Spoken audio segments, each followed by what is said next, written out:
सुबह की हल्की धूप जंगल की पत्तियों से छनकर नीचे गिर रही थी। ठंडी हवा के बीच एक छोटे से घर में जीवन बहुत सुकून से चल रहा था। अरे मीनू, आज तो सुबह की हवा कुछ ज्यादा ही ठंडी है। शरीर में बड़ी ताजगी महसूस हो रही है। हाँ स्वीटी, यही तो जंगल की खूबसूरती है। ठंड हो या गर्मी, सब कुछ कुदरत के हिसाब से मिलता है। मीनू चिड़िया रोज की तरह आज भी जंगल से हरी भरी घास और नीम के पत्ते तोड़कर लाई थी। मम्मा देखो, ये घास कितनी हरी है। स्वीटी को बहुत पसंद आएगी। बिल्कुल बेटी, जो हमें रोज मेहनत से मिलता है वही सबसे अच्छा होता है। स्वीटो, आज मैंने खुद अपने पंजों से नीम के पत्ते तोड़े हैं। तुम्हें अच्छे लगेंगे ना? हाँ सोनू, तुम दोनों बच्चों का प्यार ही मेरी सबसे बड़ी खुशी है। स्वीटो बकरी रोज सादा भोजन खाती थी, लेकिन उसका मन हमेशा शांत रहता था। मीनू, तुम्हारा यह छोटा सा परिवार मुझे बहुत अपना लगता है। यहाँ मुझे डर नहीं लगता, क्योंकि यहाँ हम सब एक दूसरे का ख्याल रखते हैं। स्वीटी, तभी झाड़ियों के पीछे से उछलता कूदता हुआ आया एक चंचल खरगोश। अरे वाह, आज तो सबके चेहरे पर मुस्कान है। लगता है सुबह बहुत अच्छी शुरू हुई है। नमस्ते चिंटू भैया, आप रोज इतनी जल्दी कैसे जाग जाते हो? जो जंगल की आवाजें सुनना चाहता है उसे देर तक सोने का मन ही नहीं करता। चारों ओर अपनापन था, सादगी थी और संतोष था। लेकिन जंगल में हर खुशी के साथ एक परीक्षा भी छुपी होती है, और यह परीक्षा बहुत जल्द स्वीटी बकरी के सामने आने वाली थी। जंगल में हर कोई सीधा नहीं होता। कुछ ऐसे भी होते हैं जो मीठी बातों में जहर घोल देते हैं। मीनू चिड़िया बच्चों के साथ जंगल गई हुई थी। घर पर अकेली थी स्वीटी बकरी। आज घर कुछ ज्यादा ही शांत लग रहा है। जब बच्चे पास होते हैं तो मन अच्छा रहता है। अरे स्वीटी बहन, आज तो तुम बिल्कुल अकेली लग रही हो। अरे भूरी बहन, तुम आ गई। मीनू और बच्चे जंगल गए हैं। अच्छा, वैसे एक बात पूछूं? तुम रोज यही सूखी घास और नीम के पत्ते खाती हो? हाँ, यही तो मेरा खाना है। अरे, तुम्हें पता है नदी के उस पार कितने मीठे मीठे फल लगे हैं? सेब जैसे लाल, अमरूद जैसे खुशबूदार। सच? मुझे तो कभी किसी ने मीठे फल नहीं खिलाए। बस यही तो दुख की बात है। तुम्हारी मालकिन खुद फल खाती है, लेकिन तुम्हें नहीं देती। स्वीटो बकरी पहली बार सोच में पड़ गई। कभी कभी सही समय पर दी गई बात बड़ी मुसीबत से बचा सकती है। लेकिन मन कभी कभी कुछ अलग खाने का भी तो करता है। भूरी कभी मुस्कुराई, उसे वही सुनना था। शाम होते होते मीनू चिड़िया और बच्चे घर लौट आए। स्वीटू, देखो हम तुम्हारे लिए कितनी हरी घास लाए हैं, और ये नीम के ताजे पत्ते तुम्हें पसंद आएंगे। नहीं, आज मुझे ये सब नहीं चाहिए। स्वीटो, क्या हुआ? तुम्हें रोज यही तो अच्छा लगता है। मुझे मीठा फल खाना है। मैं रोज यही कड़वी पत्तियां नहीं खाऊंगी। मीठा फल? मम्मा तो हमें भी कभी कभी ही मिलते हैं, और जंगल में मीठे फल रोज नहीं मिलते स्वीटी। अगर मुझे मीठा फल नहीं मिला तो मैं दूध भी नहीं दूंगी। मीनू चिड़िया और बच्चे एक दूसरे की ओर देखकर चुप हो गए। उस रात घर में सन्नाटा था, न दूध था न हंसी। स्वीटो, कल मैं कोशिश करूंगी, लेकिन जिद करना ठीक नहीं। मुझे बस मीठा फल चाहिए। बस ऐसे ही अब खेल शुरू हुआ है। स्वीटो नहीं जानती थी कि उसका यह लालच उसे कितनी बड़ी मुसीबत की ओर ले जाने वाला है। रात गहरी हो चुकी थी, लेकिन किसी की आंखों में नींद नहीं थी। अगर मुझे मीठा फल मिल जाए तो सब ठीक हो जाएगा। शायद मैं ही गलत नहीं हूँ। स्वीटो बहन, जाग रही हो? भूरी बहन, इस वक्त? मैं तुम्हारे लिए खुशखबरी लाई हूँ। नदी के उस पार अभी भी ढेर सारे मीठे फल हैं। लेकिन मैं वहाँ जाऊँ कैसे? लालच ने डर को दबा दिया। आज मैं भरपेट मीठा फल खाऊंगी। स्वीटो बकरी पहली बार अकेले जंगल में चल रही थी। अरे, यहाँ तो रास्ता बहुत डरावना लग रहा है। भूरी बहन ने कहा था यहाँ फल होंगे, लेकिन यहाँ तो कुछ दिख ही नहीं रहा।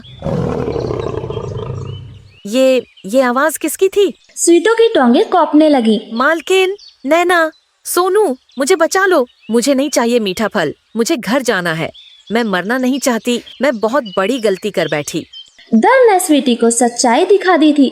भागते भागते स्वीटी वापस उसी रास्ते पर आ गई।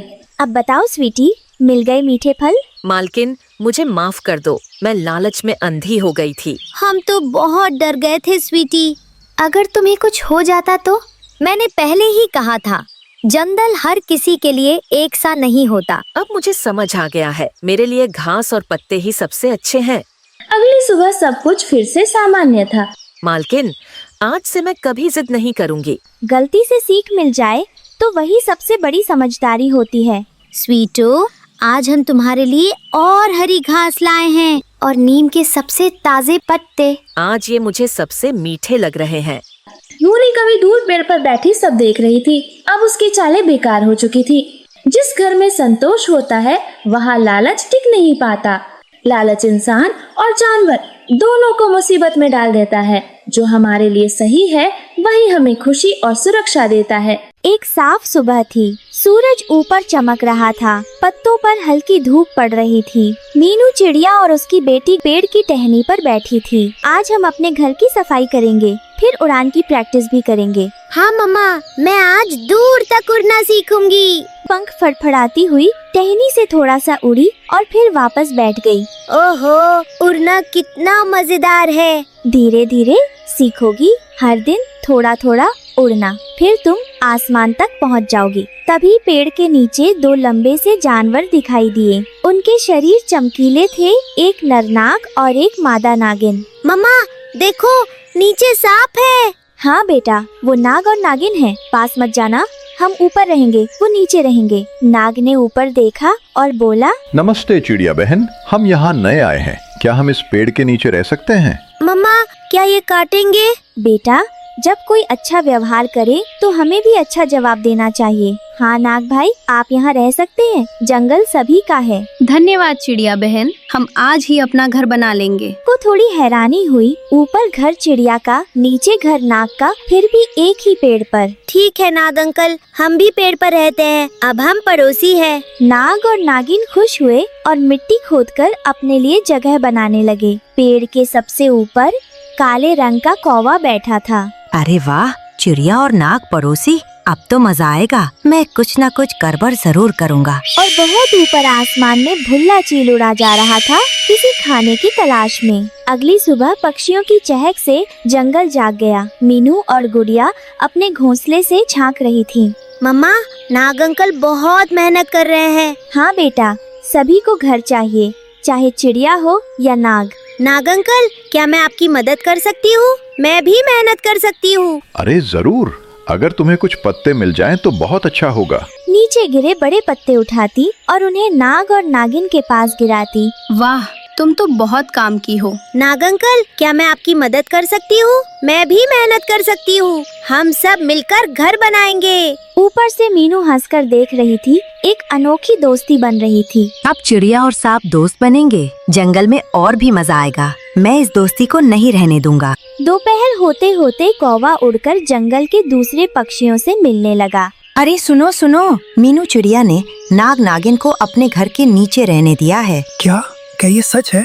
हाँ, अब जंगल में सांप दोस्तों की तरह रहेंगे। सोचो जरा, कल को वो हम सबको काट भी सकते हैं। अरे नहीं, अगर सांप आए तो हम कहाँ जाएंगे? पक्षी परेशान होने लगे क्योंकि कौवा ने डर फैला दिया था।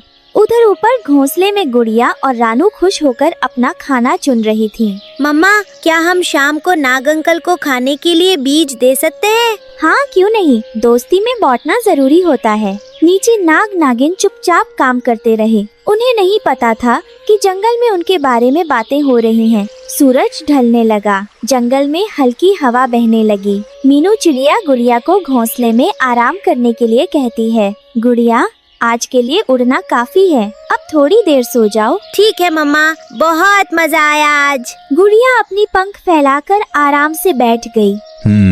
आज मुझे खाने को कुछ नहीं मिला। उसकी नजर सीधे गुड़िया पर जाकर रुकी। ये छोटी चिड़िया तो बहुत स्वादिष्ट लग रही है, अगर ये मुझे मिल जाए तो मेरा पेट भर जाएगा। भुल्ला चील धीरे धीरे मीनू चिड़िया के पेड़ के पास आने लगा। उसके पंखों की हवा डालों को हिलाने लगी। गुड़िया जागो, कोई बड़ा पक्षी आ रहा है। गुड़िया आंखें खोलती है और आसमान में देखती है। एक विशाल चील उसकी तरफ झपटता हुआ। भुल्ला चील तेजी से नीचे आया। उसके पंखों की आवाज जंगल में फट फट फट करती गूंजने लगी। छोटी चिड़िया, तू तो मुझे मिल ही गई। मेरी बेटी को मत छूना चील, ये तुम्हारा खाना नहीं है। मीनू चिड़िया पूरी ताकत से चील की चोंच पर चोंच मारती है। थक थक, लेकिन भुल्ला चील बड़ा और ताकतवर था। दूर हट, मैं भूखा हूँ। चील गुड़िया को पकड़ने ही वाला था कि नीचे से एक मोटी आवाज गूंजी। रुको। नाग तेजी से पेड़ की जड़ से लिपटकर तने पर चढ़ने लगा। नागिन भी पीछे पीछे थी। इस पेड़ पर कोई बच्चा नहीं ले जाएगा। नाग ने ऊपर से चील की टांगों को पकड़ लिया। नागिन ने भी अपनी पूंछ से शाखा को थाम लिया। अरे अरे, ये क्या हो रहा है? नाग अंकल मुझे बचा रहे हैं। चील हड़बड़ा गया और अपने पंखों को फड़काते हुए इतनी जल्दी उड़ गया कि पत्ते हवा में उड़ उठे। धन्यवाद नाग भाई, अगर आप नहीं आते तो मेरी गुड़िया आज। दोस्ती किस लिए होती है? जब जरूरत पड़े तो कोई साथ खड़ा मिले। चील के जाते ही पेड़ के ऊपर से काम काम की आवाज आई। अरे अरे, क्या हुआ? सब ठीक है? बुल्ला जी मुझे खाने आया था और नाग नागिन ने हमें बचाया। क्या सांप ने माँ मदद की? हाँ, हम चाहे नीचे रहें और तुम ऊपर उड़ो, फिर भी हम एक पेड़ के परिवार हैं। कौवा अंदर ही अंदर असहज हुआ क्योंकि उसने डर फैलाया था, पर हुआ उल्टा। सबकी दोस्ती और मजबूत हो गई। डर फैलाने की जगह अगर तुम भी मदद करते तो और अच्छा लगता। शायद मुझसे गलती हुई। गुड़िया मुस्कुराई, छोटा सा दिल लेकिन बड़ी समझ। अब आप भी दोस्त बन जाओ ना।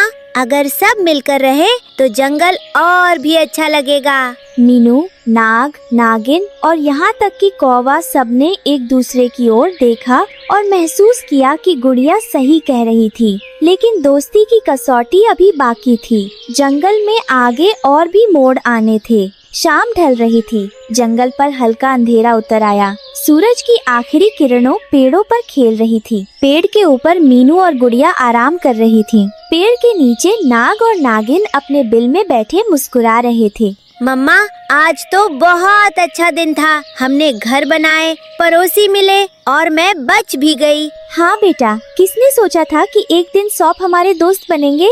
चिड़िया तो बड़ी बहादुर है, उन्होंने हम पर भरोसा किया।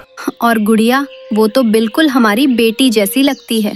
नीचे नाग नागिन भी बात कर रहे थे। पहली बार एक पेड़ की ऊपरी शाखा और जड़ें दो अलग परिवारों का घर बन गई, पर दिल एक थे। अगली सुबह पेड़ पर हल्की हवा चली और मीनू को एक समस्या दिखी। ओह, हमारे घोंसले की एक तरफ का पत्ता ढीला हो गया है। मम्मा, अगर हवा तेज चली तो घर गिर भी सकता है। मीनू चिड़िया ने सोचा, अगर अकेले बनाना मुश्किल है तो क्या मिलकर करना आसान होगा। उसने नीचे आवाज लगाई, नाग भाई, क्या आप हमारी थोड़ी मदद कर सकते हैं? हाँ जरूर, हम दोस्त हैं, दोस्त मदद करते हैं। नाग घर के पास सरक आया और अपनी पूंछ से ढीली डाल को धक्का दिया ताकि वह मजबूती से नीचे टिक जाए। ये लो छोटा पत्ता, ये घोंसले की दीवार बंद कर देगा।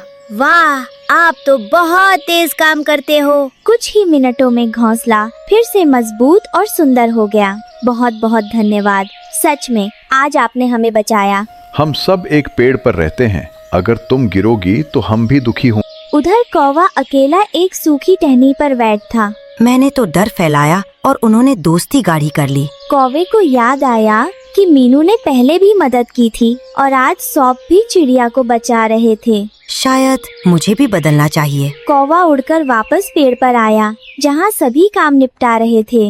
मीनू बहन, नाग भाई, मुझे माफ कर देना, मैंने गलत किया। हम सब गलतियाँ करते हैं, लेकिन सीखना सबसे जरूरी है। आज से तुम भी हमारे दोस्त हो। तूफान जोर से चलने लगा, पेड़ हिलने लगे, मीनू का घोंसला डोलने लगा।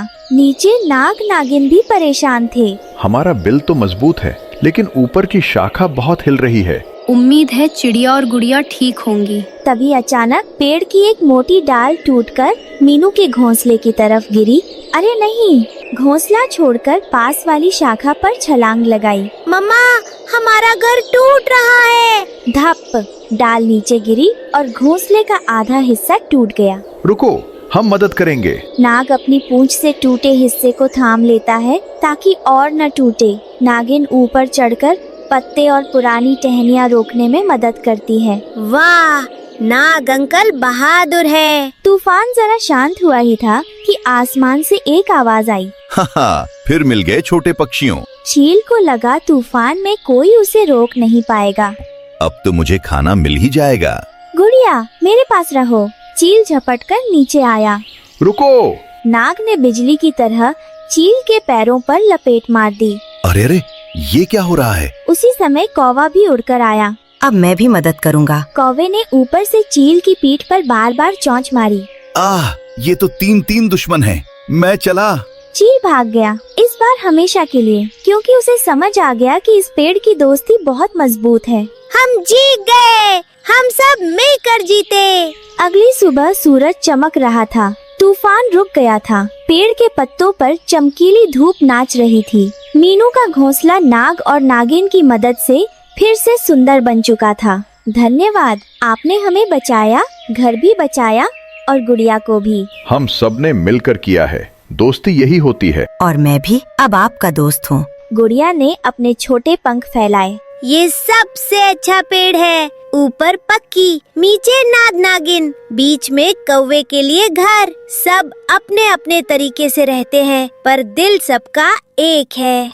सभी हंस पड़े। जंगल में शांति थी। कभी डरने वाले जानवर अब एक परिवार बन चुके थे। जंगल के एक शांत कोने में भोला कौवा और उसकी पत्नी सुंदरी कौवी रहते थे। उनके पास एक छोटा सा खेत था, लेकिन कई सालों से वो खेत बिल्कुल बंजर हो चुका था।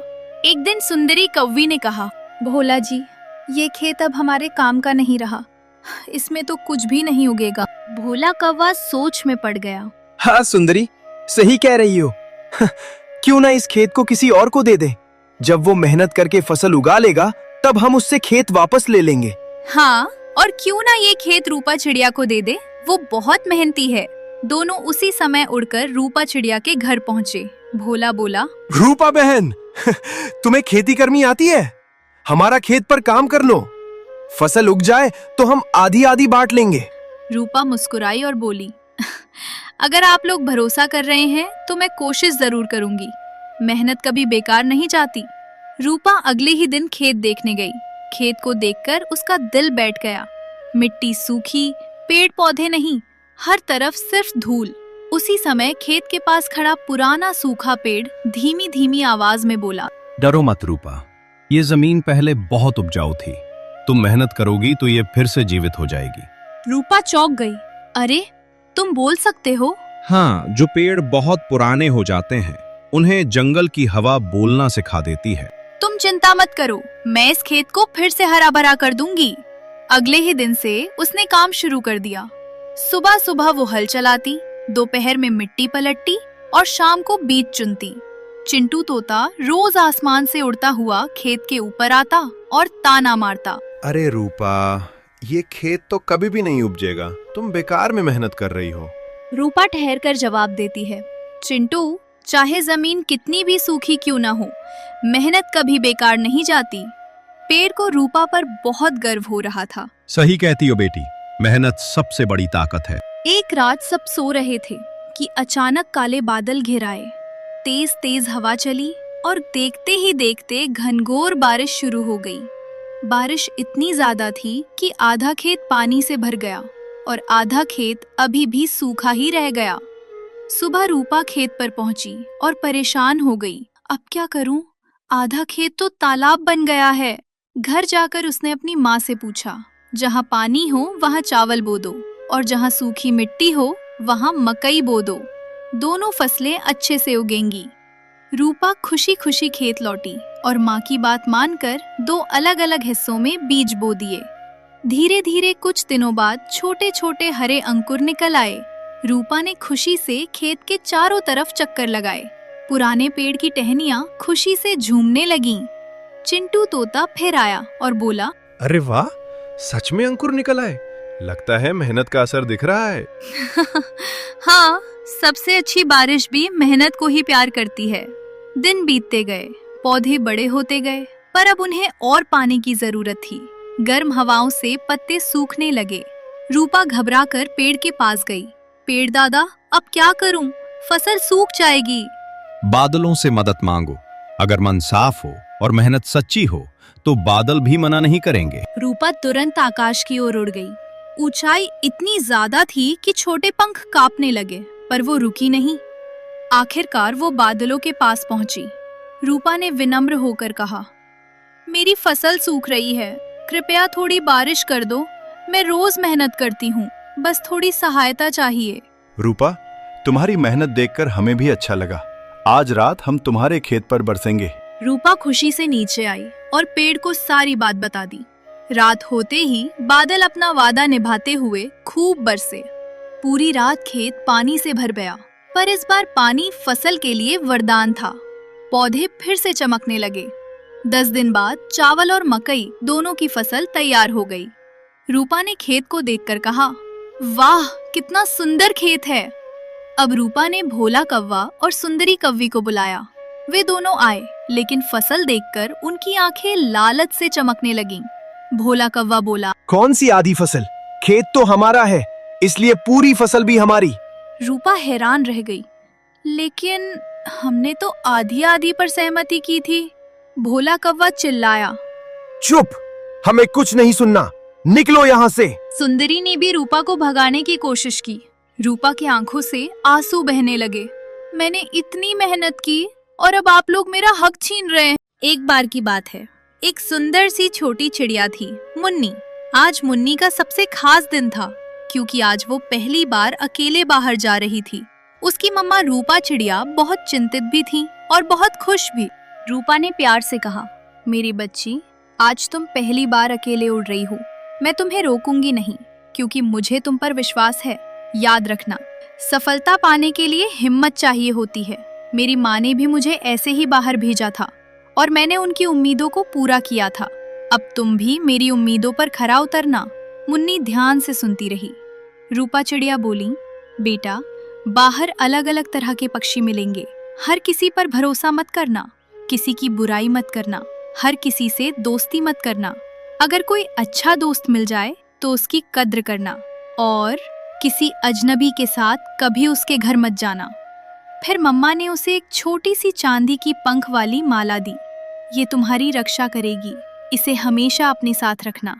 मुन्नी ने माला को पकड़कर कहा, ठीक है मम्मा, मैं ध्यान रखूंगी।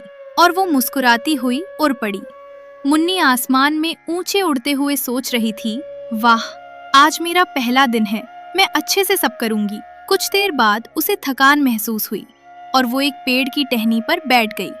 तभी उसका दोस्त मोंटू कबूतर वहां आ गया। मोंटू कबूतर बोला, अरे मुन्नी, पहली बार बाहर आई हो। Best of luck. मुन्नी हंसी, थैंक्स मोंटू, थोड़ा रुकती हूँ, फिर आगे जाऊंगी। थोड़ी देर आराम करने के बाद मुन्नी फिर उड़ने लगी। मुन्नी उड़ते उड़ते बहुत दूर चली गई थी।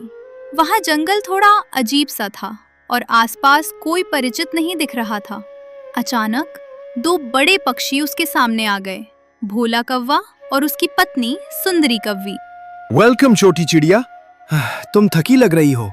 हमारे साथ नदी के पास चलो, बहुत मजा आएगा। हमारा घर भी पास ही है, चलो ना, हम तुम्हारी मदद करेंगे। मुन्नी को अपनी मम्मा की बात याद आ गई, कभी किसी अजनबी के साथ उसके घर मत जाना। मुन्नी ने विनम्रता से कहा, आप दोनों अच्छे लगते हैं, लेकिन मैं किसी अजनबी के घर नहीं जा सकती। कौवा नाराज होकर बोला, हम अजनबी नहीं हैं, तुम्हारी मम्मी तो हमारी जान पहचान की लगती हैं। लेकिन मुन्नी ने दृढ़ होकर कहा, नहीं, मैं आपके साथ नहीं जा सकती, मम्मा ने मना किया है। कौवी गुस्से में बोली, बहुत जिद्दी हो, चलो कौवे, इसे छोड़ दो। वे दोनों उड़कर चले गए। मुन्नी ने राहत की सांस ली और सोचा, अच्छा हुआ मैंने उनकी बात नहीं मानी, वे अच्छे नहीं लगे, मम्मा सही कहती थीं। मुन्नी अकेली रह गई। थोड़ी देर बाद उसे डर लगने लगा और वो रोने लगी। उसी समय वहाँ चिंकी तोती आई। चिंकी तोती ने पूछा, बेटा क्यों रो रही हो? मुन्नी ने आंसू पोंछे, अभी कुछ बड़े पक्षी मुझे जबरदस्ती अपने घर ले जाना चाहते थे। उन्होंने कहा कि वे मेरी मदद करेंगे, लेकिन मैं डर गई। चिंकी तोती ने दुलार से कहा, तुमने बिल्कुल सही किया, कुछ पक्षी बहुत चालाक होते हैं, तुम बहादुर हो कि उनके साथ नहीं गई।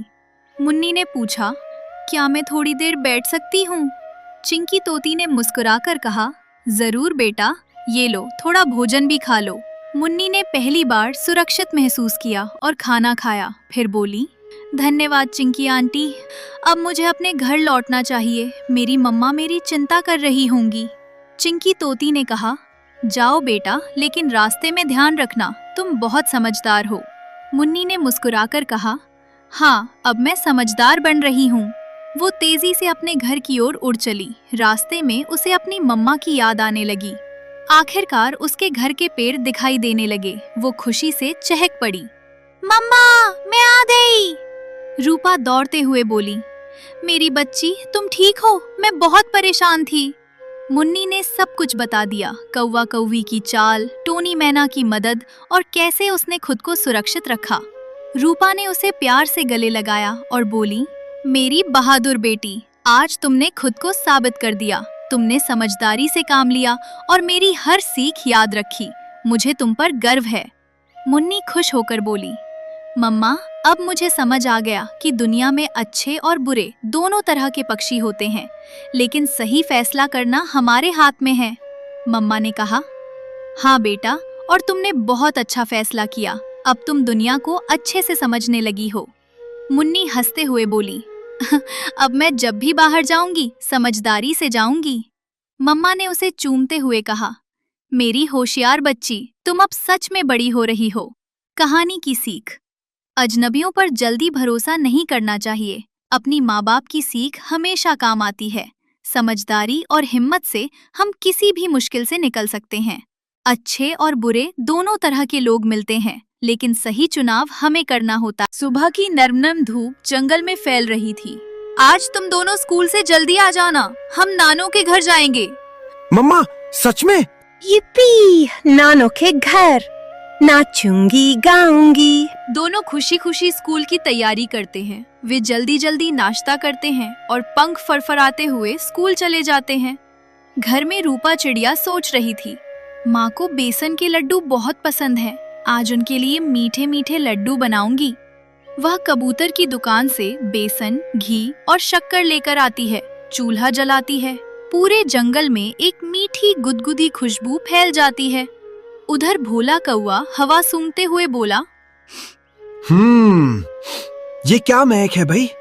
लगता है कहीं पर बहुत ही स्वादिष्ट चीज बन रहा है। उसकी पत्नी सुंदरी कौवी बोली, मुझे तो लगता है ये खुशबू रूपा चिड़िया के घर से आ रही है। चलो पता करते हैं। दोनों उड़कर रूपा के घर पहुंचते हैं। रूपा बहन, इतना सुगंधित क्या बना रही हो? अरे, माँ के लिए बेसन के लड्डू। तुम भी 2 लड्डू ले जाओ। वो 2 गोल गोल चमकदार लड्डू सुंदरी को देती है। सुंदरी रास्ते में ही लालच रोक न पाती और एक लड्डू खा जाती है। घर पहुंचकर बचे हुए लड्डू को 2 हिस्सों में करती है। बड़ा हिस्सा भोला को देती है, लेकिन जैसे ही भोला हाथ बढ़ाता है, पूरा लड्डू सुंदरी अपने ही मुंह में डाल लेती है। भोला गुस्से से बोलता है, अरे कम से कम आधा तो दे देती। किस लिए? ठीक है, फिर कल तुम मांगने जाना रूपा बहन से। भोला मुंह बनाकर चुप हो गया। शाम को मुन्ना और मुन्नी स्कूल से भागते हुए आते हैं। मम्मा, चलो नानो के घर, जल्दी जल्दी जल्दी। रूपा हंसकर बोली, चलो मेरे बच्चों, चले। वो बैग उठाती है और तीनों आसमान की ओर उड़ने लगते हैं। लेकिन उड़ते उड़ते आकाश में काले बादल छा जाते हैं। हवा तेज हो जाती है और अचानक तेज बारिश शुरू हो जाती है। मम्मा, बहुत ठंड लग रही है। मम्मा, चलो किसी पेड़ के नीचे छुप जाए। रूपा बच्चों को एक बड़े पेड़ के नीचे ले जाती है। तुम दोनों यहाँ बैठो, मैं आसपास कोई घर ढूंढ कर आती हूँ।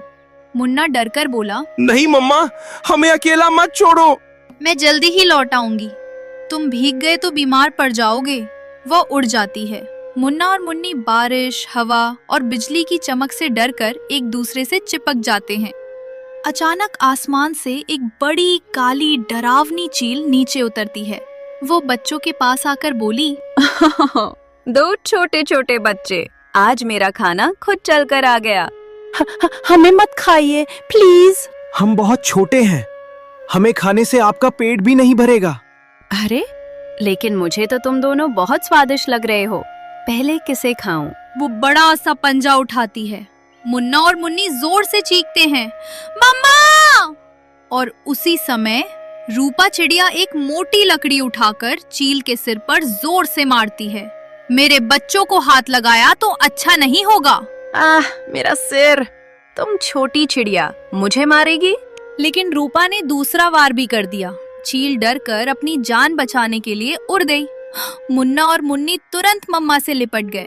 मम्मा, हमें बहुत डर लग रहा था। अब चिंता मत करो, मैं हूँ ना। मम्मा, अब मुझसे और उड़ा नहीं जाता। रूपा उसे अपने ऊपर बिठा लेती है। उसी समय सामने से चिंटू तोता अपने छोटे से ऑटो में आता दिखाई देता है। अरे बहन रूपा, इस बारिश में कहाँ जा रही हो? रूपा पूरी कहानी बताती है। अरे चिंता मत करो, चलो मैं आपको सीधे नानो के घर छोड़ देता हूँ। मुन्ना और मुन्नी खुशी से उछल पड़ते हैं।